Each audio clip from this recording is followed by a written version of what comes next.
Summoner skirmishes are here. This is the set championships that we have in Riftbound. We're taking a look at some of these events from around the world, particularly focusing on the winning deck lists, but for some of these bigger tournaments, looking at the top 4 or so. There was also a couple of city challenge events last week in China, which we'll be taking a look at the top 8 deck lists for. Give the video a like if it's helpful. Thank you very much to the channel sponsor, Card Market. If you're in Europe, check out Card Market. So Master Yi won the whole thing here of this 128 player event, which is huge. Massive amount of people. Master Yi, we see it in 2 different variations. One with Dazzling Aurora, which is this 9 cost gear. Very, very few units are played in that deck, just the big expensive ones, and you ramp up to it. But this is more of a mid-range approach, just a standard deck, if you will, that's just got a nice mix of low-cost units on curve. 9 of these 2-drops. There is actually only 12 2-drops available in this color pairing. The other one is Cythria, which is that 1 might. When you play another card, it gets a buff. That's not a particularly good card unless you have big buff synergy. So it makes a lot of sense to me, Master Yi, not playing that and maxing out on the rest of these 2 might cards. That's going to give you a nice consistent curve, which with Master Yi is particularly important because the legend ability is so powerful that skipping turn 2 really feels bad when this legend ability is so strong as a passive effect. When you're going first and you know you're going first, you're going to be maximizing the Grove of the God Willow to hold here and draw 1. I would imagine the Obelisk of Power is probably used when going second, helping you get up to your big guys a little bit quicker, like the Dead Bloom Predator, for example. There's Kiana as a 4-drop. Not actually much else in that sort of range. Of course, you could go for a double 2-drop on 4 energy. You could also play Zona's Hourglass, which is the next time a friendly unit would die, kill this instead, recall that unit exhausted. The Tasty Fey Focus in there, which can have Accelerate. You've got these big powerhouse cards, the Dead Bloom Predator and the White Flame Protector. You can see the Dead Bloom Predator currently £50, maybe like actually it's a bit more, it's about £60. It's about $75 or so, maybe $70. So a very expensive card. In America, it's probably worth even more than that because the prices in America are quite a bit higher than Europe. So it's a very expensive top-end card, but for good reason. 3 charms, 3 defies, 3 on guards, 3 disciplines is exactly what you would expect to see in pretty much any green deck. 1 Rune Prison is a nice option to stun a unit and catch an opponent off guard as a one-off, and Find Your Center, a very good ramp option. If an opponent's score is within 3 points of the victory score, this costs 2 less. You draw 1 and channel 1 Rune Exhausted. Again, that is another option to play when you're at 4 energy. If you don't have anything better to do, you can do that. Master Yi, particularly good with the Grove of the God Willow when going first. It is so difficult to stop Master Yi from holding this battlefield, especially with a Poro, but any of these 2-drops, that +2 that Master Yi gives them is so good. Obelisk, again, probably aimed at going second to get into the big guys a bit quicker.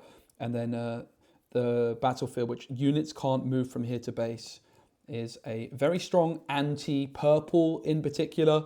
That counters fight or flight, tide turners, and all sorts of other things, but particularly good against purple. Second place in this one, again, big event, was Annie. Annie, a deck that I'm a huge fan of at the moment. It's actually an extremely cheap deck with the exception of Kaisa. And I will be covering budget versions of Annie quite soon. But if you don't have Kaisa and you still want to play Annie, you absolutely can.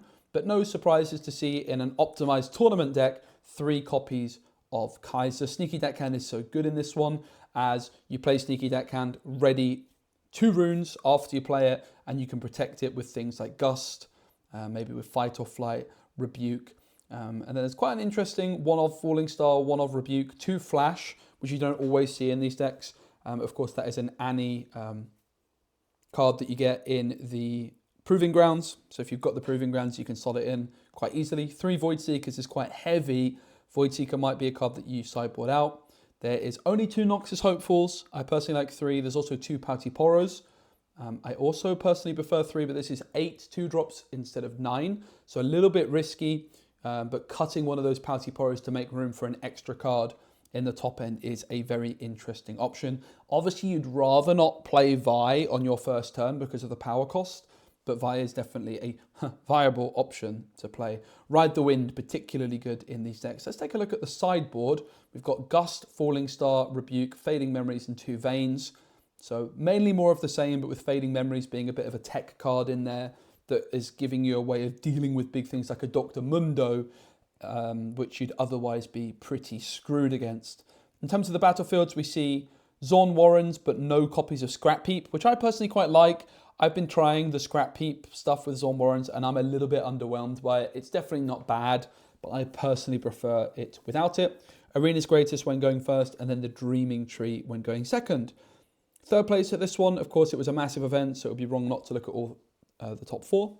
And it's another Master Yi with what is looking like a near identical deck. One thing that catches the eye is there's just 2 Kianas, there's only 2 White Flame Protectors, there's a third copy of the Hourglass in this one, and there's actually 3 copies of Catalyst of Aeons, which we didn't see any copies of in the first place deck. Channel 2 Runes Exhausted, a big turbo ramp play.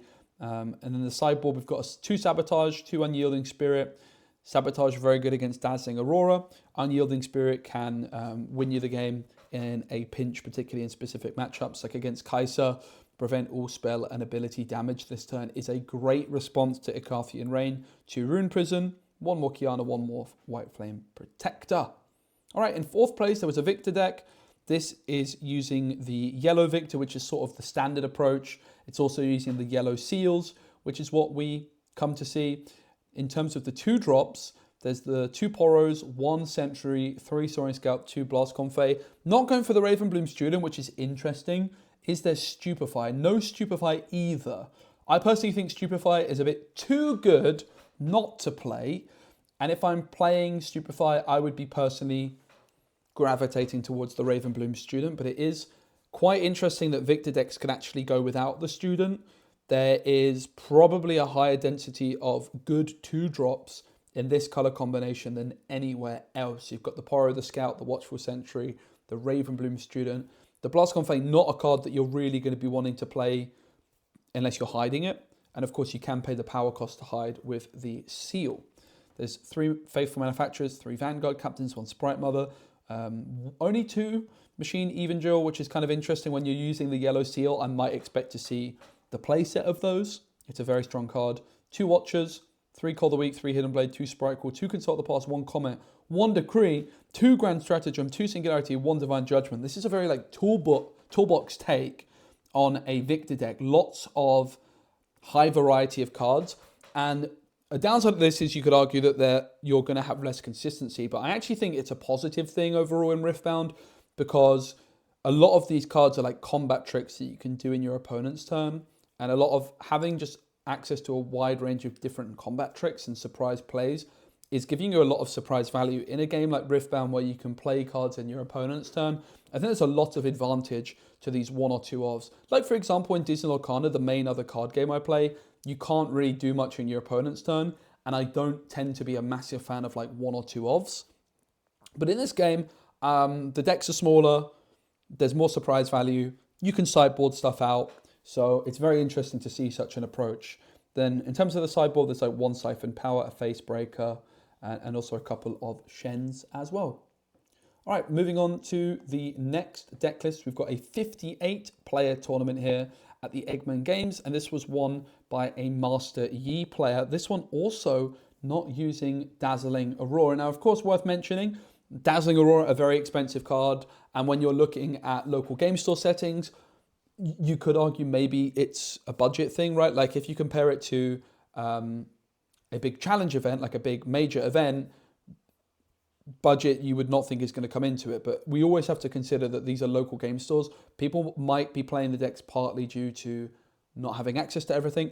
But I want to be very clear that this Master Yi deck without Dazzling Aurora is absolutely brilliant. But you do need to have this top end with the White Flame Protector and the Dead Bloom Predator, which is where the price goes up on these lists. Everything else in this is extremely cheap if you have access to Proving Grounds. It's just these big top-end cards, in particular the Dead Bloom Predator. Let's actually take a look at how much the White Flame is going for right now, thanks to channel sponsor Card Market. It's 36 quid. It's about $45. So it's not too bad, but that can rack up very, very quickly indeed. And this is looking very similar with Find Your Center in the mix, of course. the first mate is like the biggest thing that's different that I see. And I have to say, I'm a big old fan of the first mate. I think it's an absolutely fantastic card. There's a Mystic Reversal on the sideboard and a Primal Strength as well. Now, looking at the next tournament, we're just flipping around here. We've got a 59-player event, which was won by Yasuo, which is extremely exciting. I've been playing a lot of Yasuo this week, but I haven't seen this deck yet, so I'm quite fascinated. Immediately, the Aspirant's Climb increased the points needed to win the game by 1 is very, very fascinating. That's going to immediately suggest that this is a much slower build of Yasuo than I've been playing. I've been playing with the Arena's Greatest, which is 1 point extra, essentially turning it into a 7-point game. This essentially turns it into a 9-point game. Obelisk of Power and Dreaming Tree, the battlefields of choice. There is the Yasuo Remorseful as the chosen champion. Often you're going to see the other Yasuo on the sideboard in these decks, but we don't see that here, which is interesting. There's Traveling Merchant, Wielder of Water, Kane. But then these top-end cards are things that I'm not playing. And really the battlefield decisions are what are enabling you to have a few more expensive cards here. The Mind Splitter. When you play, we choose an opponent, they reveal their hand, choose a card from it, and they discard a card. And then also the Tasty Fae Folk, which has Accelerate and a great Death Knell ability to channel 2 runes and draw 1. If you can get up to 7, if you can get the Tasty Fae Folk out in the mix, it can be very, very devastating. 3 copies of the Mask of Foresight, which is kind of like the ability of Master Yi, but on a gear. Not quite as good. When a friendly unit attacks or defends alone, give it +1 might this turn, just 1 Hourglass. I think a 1 or 2 of Hourglass are very good in these styles of decks. Ride the winds in there and find your center as that big ramp option, which is enabling you to play these big expensive cards like Mind Splitter and the Tasty Fae Folk. Then on the sideboard, there's Charm, Rebuke, Rune Prison, Owner's Hourglass, Last Breath, Windwall, Adaptatron, 2 copies of that, which is going to be very good against the Dazzling Aurora decks. Last Breath is a really interesting signature spell. Ready a friendly unit, it deals damage equal to its might to an enemy unit at its battlefield. It's very powerful potentially, but very, very power hungry. Second place of this one was a Master Yi deck. This one also not using Dazzling Aurora, and on 9 of those 2 drops, 2 Wielder of Waters, 3 Kianas, 2 Tasty Fae Folk, 2 Hourglass, 3 Charm, 3 to 5, 3 On Guard, only 1 Sabotage. A lot of these decks looking quite similar and quite refined. Third place was Annie. Annie with the Arena's Greatest, the Dreaming Tree, and Zorn Warrens. There is Scrap Heaps in this one. So the Scrap Heap Zorn Warrens combo is where you're going to be playing the Zorn Warrens as your first battlefield. Then when you're going first, it's Arena's Greatest. When you're going second, Dreaming Tree. And you're going to be taking the Scrap Heaps out of the deck for game 2 and game number 3. There's a Vein in this one. There's 1 Gust. 3 Flash, which is an extremely high amount of Flash to be playing. I'm not sure I've ever seen 3. Usually it's 1 or 2 or perhaps even 0. It's definitely a good card though. We see 2 Gust, a Falling Star, Rebuke, Void Seeker, and Fading Memories. Probably you're going to take out the Scrap Heaps. You're going to add in those 2 additional Gusts and maybe the Void Seeker depending on the matchup. All right, on to the next one, 28-player tournament. Let's look at the winning list. It's Kaisa. Kaisa, of course, still doing the absolute business. This one with only 2 Ravenbloom students, which is frankly criminal. I would not recommend doing that. I think the Ravenbloom student plus Stupefy is just an absolute must. Victor, I think you can justify not playing it just about because there's a bunch of other good options, but I think that the one thing that stands out to me that I don't like about this Kaisa list is only 2 of those students. How many copies of Kaisa? Yeah, 1 copy of Kaisa, which seems to be the right approach. And this is what I was talking about. Like I said in the Annie deck, I don't think you need to play this Kaisa. Like it's good if you have it, put it in the deck. But the fact that these Kaisa decks are actually only gravitating towards playing 1 of these shows you that the card is not like giga broken. It's just a very good card. And as a chosen champion, it's brilliant. When it's your chosen champion, you have access to it every single game. So you only need to play 1. You can just play this in your second turn every single time if you so desire. You don't need to draw into any more to play more. The Annie decks play 3 because you actually need to draw them. This deck, you just have it always and therefore only playing 1, which again, if it was a broken card, you would have it as your chosen champion and you would still have 2 more. It's good, but it's not quite as good as people think that this champion is. It is a brilliant chosen champion though, don't get me wrong. Another 28-player one, also won by Kaisa. This one's playing 3 students, which Whew, what a relief. It's also got a second Kaisa in there, which I don't think there's anything wrong with that at all.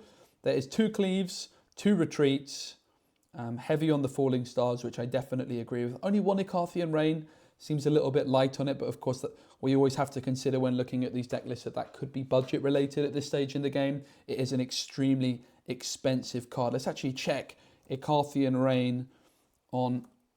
He can't spell, can he? It's all coming undone. This is embarrassing. Oh no. So smooth. Icarthian Rain. It's actually not as much as I thought it was. £38, £36. Not too bad. Victor won this 29 player tournament. This one is using the yellow Victor, probably using the seals. It's actually not using the seals.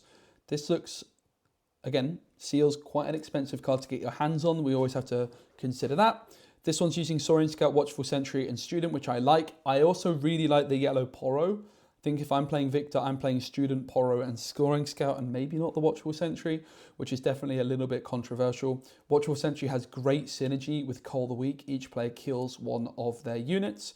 I really like the Machine, even Gel, the Vanguard Captain's in the mix. This is a very power-hungry deck not to be playing seals in, right? Like if you look at all the power costs, you're going to run out of runes quite quickly if you're not careful. So you definitely want to be trying to get those Soaring Scouts out on the board to give yourself a little bit of ramp. All right, on to the next one. We've got a first place Annie deck at Max Games, 36 players. This one's only got 2 Kaisers, which is either budget or just by choice. There's absolutely nothing wrong with that whatsoever. Do we have the scrap heaps in this one? We certainly do. Just 2 Vi's. We might see a 3rd Vi on the sideboard. We do, and that's probably one of the cards alongside maybe these Gusts, which will come in when you take the scrap heaps out in game 2 and 3. Only 2 Noxus Hopeful. Can't support that. I would always play 3 of this card. I think it's absolutely incredible.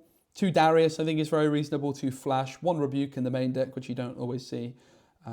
3 Void Seeker in there, and 2 Acceptable Loss as a out to some of the gear. Of course, we think about Dazzling Aurora, but Zona's Hourglass also is quite popular at the moment. Victor in 2nd place at this one. This one's also using the yellow Victor. This one also doesn't have the seals. This looks quite similar to Willow's deck, which he shared on Twitter, which I'm covering in a new podcast, which is coming out very soon. Be on the lookout for that. Singularity and Grand Stratagem, kind of your top-end finishers.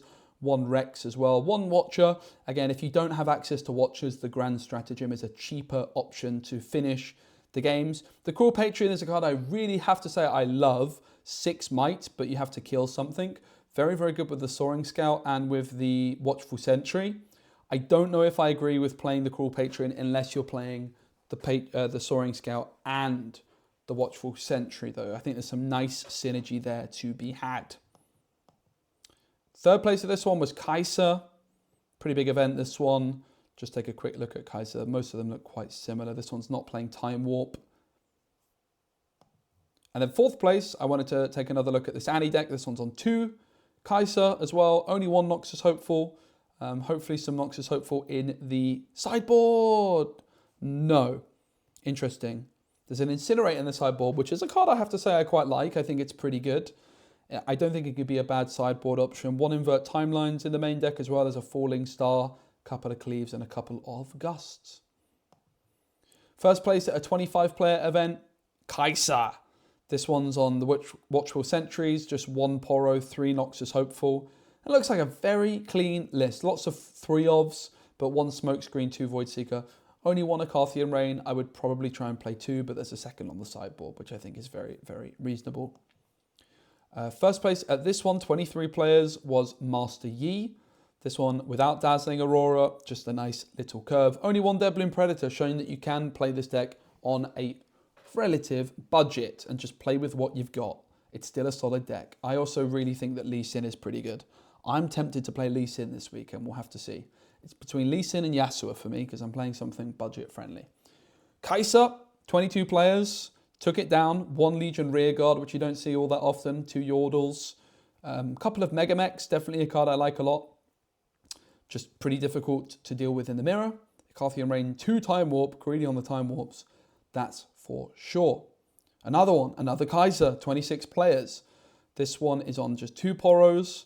It's on 1 Time Warp and 2 Icarthian Reigns. Shakedown in the sideboard is quite interesting. Up next, we have the City Challenge events. This is like a big sort of, almost like a regional event in China. It's somewhere between like these massive events. It's bigger than a skirmish. Not quite one of these massive events like the premier events. It's somewhere a little bit in between, but very, very big events in China. We're looking at 2 of them. I think the second one we're looking at is slightly more players. We're going to look at the top 4 deck lists of this one and the top 8 of the slightly bigger event. So Set won this whole thing with Set Brawler as the chosen champion. In terms of the 2 drops, there's Scout, Pit Rookie, and Cythria. So no room for the Poro in this one is like the most noticeable absence. First Mate ×3, I love this card. Fiora's in there, Kiana's in there. Very, very good 4 drops, although they do cost you a power, of course. This deck not playing any seals. We do see quite a lot of set decks favouring the orange seal. Helps you play your Showstopper for free. Karma's in here, which is an interesting card. When you recycle 1 or more cards, buff a friendly unit. Wallop is in there as a one-off, which is allowed to be played for free by consuming a buff and ready something, but Call to Glory even better. You can do the same thing, spend a buff to play it for free, but you give something +3 might. That is an outstanding card. Master Lee Sin wishes it had access to Call to Glory, but Lee Sin is the buff deck, but it is green and orange. So Set making really good use of Call to Glory with being orange, the buff color, and yellow that has Call to Glory. Second place here, we had a Victor deck. This one also has the Blast Confay in the mix, Sprite Mother, Spectral Matron, Call the Weak, of course, Grand Stratagem, Singularity. No, there are Watchers in there still. 2 Watchers in the mix. Leona's a really cool card I'm seeing on some people's radar. Particularly good if you're playing the yellow seal. When I attack, stun an enemy unit here. It is a pretty spicy inclusion, and the yellow seal is in this deck. Kaisa in 3rd place at this one with Vi, which I don't always see at all. Single Dr. Mundo, 2 Sundisk is a very spicy list. That is for sure. Sundisk is a gear which has the Legion effect. So if you've already played something, the next unit you play this turn enters ready. Pretty cool. 1 Therma Beam on the sideboard. And in 4th place, the last one we'll look at from this is the first Dazzling Aurora deck of the video, can you believe it? And it's a Misfortune Dazzling Aurora, so purple, the pairing with the orange Dazzling Aurora. Misfortune is a very, very strong legend in these. Giving something ganking for free is extremely powerful to take control of the second battlefield. Often with Dazzling Aurora, you're able to get like a Dead Bloom Predator, take control of 1 battlefield, but that second battlefield is difficult to get access to quickly.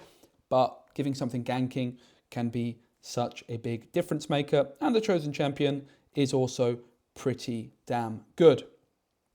This one has the Pack of Wonders Treasure Trove Wombo combo, which is a really, really cool dynamic to Misfortune Dazzling Aurora decks if you so desire. Pack of Wonders is a gear that you can exert it and return another friendly gear, unit, or hidden card to its owner's hand. And the Treasure Trove is when this leaves the board, draw 1, channel 1 Rune Exhausted. So basically you pay the Pack of Wonders for 2, you play the Treasure Trove for 2, you exert the Pack of Wonders, you bounce the Treasure Trove back into your hand, you draw a card. So then every turn you can play the Treasure Trove and you're basically paying 2 energy to draw a card. But it costs you 4 energy to set it up in the first place. Pretty cool little combo. You could also play like Acceptable Losses potentially, which we don't see in this one, to kill your Treasure Trove and kill one of your opponent's big guys. But the Treasure Trove, you can also pay a power to kill it, to just draw at some point as well. So it's quite a cool little combo. It's actually a very cool combo.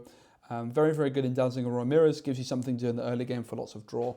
Sabotage is in there, which is a great mirror card tech. Of course, all the ramp like Mobilize, Catalyst. We see Fight or Flight. Very, very few units in this one. The Soul Gorger is in there as a one-of, which I like. When you play me, you may play a unit from your trash, ignoring its energy cost. We did see a lot of Misfortune Dazzling Aurora decks being very heavy on the Soul Gorger, but it does feel really bad to hit it as your first Dazzling Aurora hit. So just as a one-off, kind of reduces that happening significantly. And then it's great if it's like your second or third Dazzling Aurora hit when your discard's already populated. Top 8, I did want to highlight Teemo because I love Teemo. We didn't look at too many Teemo decks. The Aspirant's Climb, so very all in on the Dr. Mundo combo this one. You're going to be looking to move the Mundo around with Titan, as with Flash, with Ride the Wind in particular, Fight or Flight maybe. Singularities in this one, Sprite Call. And of course, Traveling Merchant as well. The sideboard has a few more options. Only one Watcher in the main deck, or is it no Watchers in the main deck? Fascinating. No, one Watcher in the main deck, 2 on the sideboard. All right, and then there is a Kaisa in the top 8. We're looking at the top 8 of the next one as well. Progress Day in the main deck is unorthodox, but very, very interesting.